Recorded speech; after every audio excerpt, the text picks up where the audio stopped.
ఓట్లు రావు, సీట్లు ఉండవు, పోటీనే చెయ్యవు, ఖాతాల్లో పైసల గలగల, భారీ డిపాజిట్లు, విత్డ్రాలు. ఏంటి మిస్ మ్యాచ్ లెక్క? రాజకీయ పార్టీ పెట్టేది ఇందుకేనా? ఎక్కడో కొడుతుంది కదా. రండి వివరాలకు వెళదాం. దేశంలో ఏ వ్యక్తి అయినా నెలకు ₹1,00,000 దాకా సంపాదించిన వారు ఎలాంటి ట్యాక్స్ కట్టక్కలేదు. ఇది మన కేంద్ర ప్రభుత్వం ఇచ్చిన మినహాయింపు.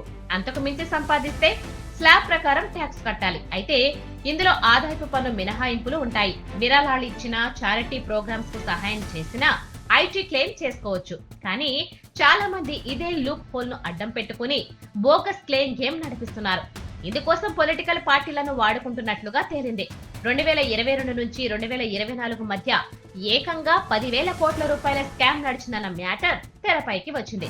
ఇంతకీ ఐటీ నిఘాలో తేలిందేంటి? మనది ప్రజాస్వామ్య దేశం. రాజకీయ పార్టీ పెడితే కామన్ మ్యాన్ కు లేని బెనిఫిట్స్ ఎన్నో వచ్చి పడతాయి. మొన్నటిదాకా పార్టీలకు విరాళం ఎవరిస్తున్నారో కూడా తెలియకపోయేది. సుప్రీం తీర్పుతో ఇది మారింది. సో సరిగ్గా ఇలాంటి బెనిఫిట్స్ ను క్యాష్ చేసుకునేందుకు రాజకీయ పార్టీ అవతారం ఎత్తుతారు కొందరు. జస్ట్ పాన్ డబ్బా మాదిరిగా పార్టీ ఆఫీస్ ఉంటుంది. ఒక కుర్చీ, ఒక టేబుల్, అంతే. అది కూడా సాదా సీదా ఏరియాలోనే. చుట్టుపక్కల వారికి కూడా ఏ డౌటు రాదు. కానీ ఆ పార్టీ అకౌంట్ లో మాత్రం లక్షలు, కోట్ల ట్రాన్సాక్షన్ ఆ డబ్బా ఆఫీస్ నుంచే నడిపిస్తుంటారు. అక్కడే గేమ్ ఉంది మరి. ఇక్కడ మనం అన్ని గుర్తింపు లేని పార్టీలను పాయింట్అవుట్ చేయడం లేదు.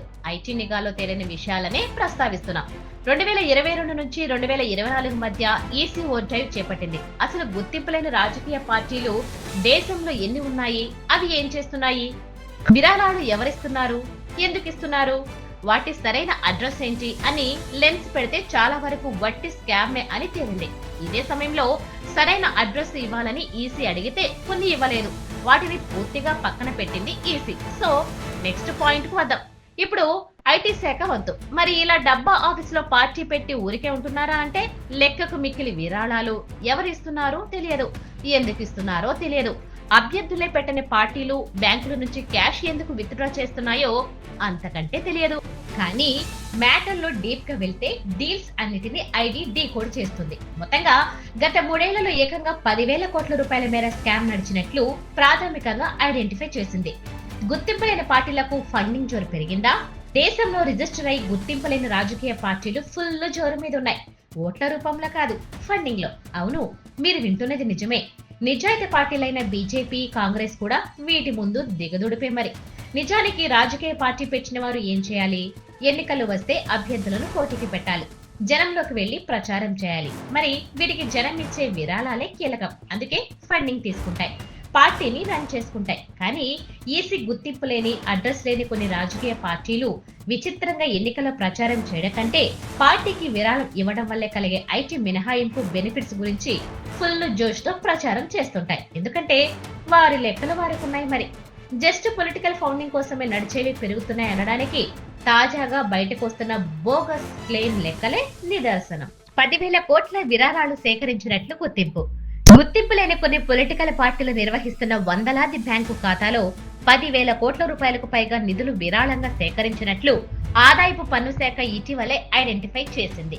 2022 నుంచి 2024 వరకు 2 నెలల్లో 3,260కి పైగా ఇలాంటి పార్టీలకు ఇంత మొత్తం ఫౌండింగ్ గా వచ్చిందని తేలింది. రాజకీయ పార్టీలు విరాళాలు సేకరించడం తప్పు కాదు. కానీ పోటీ పెట్టకుండా ఖాతాల నుంచి డబ్బు ఎక్కడికి తీసుకెళ్తున్నారు, ఎటు మళ్లిస్తున్నారో చూస్తే అసలు డౌట్లన్నీ బయటకు వస్తున్నాయి. షేల్ కంపెనీలకు వెళుతున్నట్లు, థర్డ్ పార్టీలకు చేరుతున్నట్లుగా ఐటీ శాఖ గుర్తించింది. నిజానికి గుర్తింపు లేని పార్టీలో 75% అసలు పోటీనే పెట్టడం లేదని సాక్షాత్తు ఎన్నికల సంఘమే గుర్తించింది. ఇందులోనూ 90% పార్టీలు ట్యాక్స్ బెనిఫిట్స్ కోసం ఖచ్చితంగా ఇవ్వాల్సిన రిపోర్ట్స్ ను రాష్ట్ర ఎన్నికల సంఘానికి ఇవ్వట్లేదని ఐడెంటిఫై చేశారు.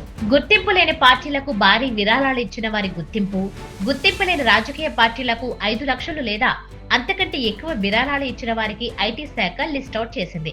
అసలు పోటీకే పెట్టని ఈ పార్టీలకు విరాళం ఎందుకిస్తున్నారు? ఉద్దేశం ఏంటి? ఈ రాజకీయ పార్టీ నుంచి మిమ్మల్ని ఎవరు సంప్రదించారు? ఆ వ్యక్తి పేరు చెప్పండి. మీరు విరాళం ఇచ్చిన పార్టీ మీ నియోజకవర్గంలో పోటీ చేసిందా? విరాళం ఇచ్చే ముందు మీరు తగిన జాగ్రత్తలు తీసుకున్నారా? మీరు ఎన్నికల ట్రస్ట్ ఎలా సంప్రదించారు? ఇలాంటి క్వశ్చన్స్ ను ఐటీ శాఖ అడుగుతోంది. అంతకు ముందు జరిగిన వాటిని డీకోడ్ చేసింది.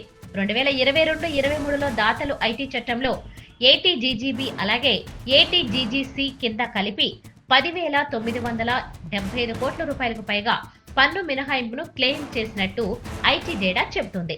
6,116 కోట్ల లెక్క బయటెందుకు రాలేదు? అదే టైంలో రాజకీయ పార్టీలు ప్రకటించిన విరాళాల లెక్కలు చూస్తే కేవలం 4,858 కోట్ల రూపాయలు మాత్రమే ఉంది. అదే సమయంలో 6,116 కోట్ల విరాళాలు అందుకున్నట్లు గుర్తింపు లేని రాజకీయ పార్టీలు ఎందుకు బయట పెట్టలేకపోయాయన్న ప్రశ్నలు అలాగే ఉన్నాయి.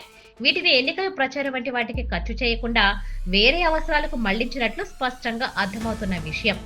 ఐటీ శాఖ డౌట్లు పెరగడం, స్కూటీని పెంచడంతో 2023-24లో అదనపు విరాళాల సంఖ్య సగానికి తగ్గి 3,053 కోట్లకు లెక్క తేలింది. సో పన్ను మినహాయింపు కోరుకునే నెంబర్ ఒకలా ఉంటే పార్టీలు చూపిస్తున్న స్లిప్ మాత్రం ఇంకోలా ఉంటున్నాయి.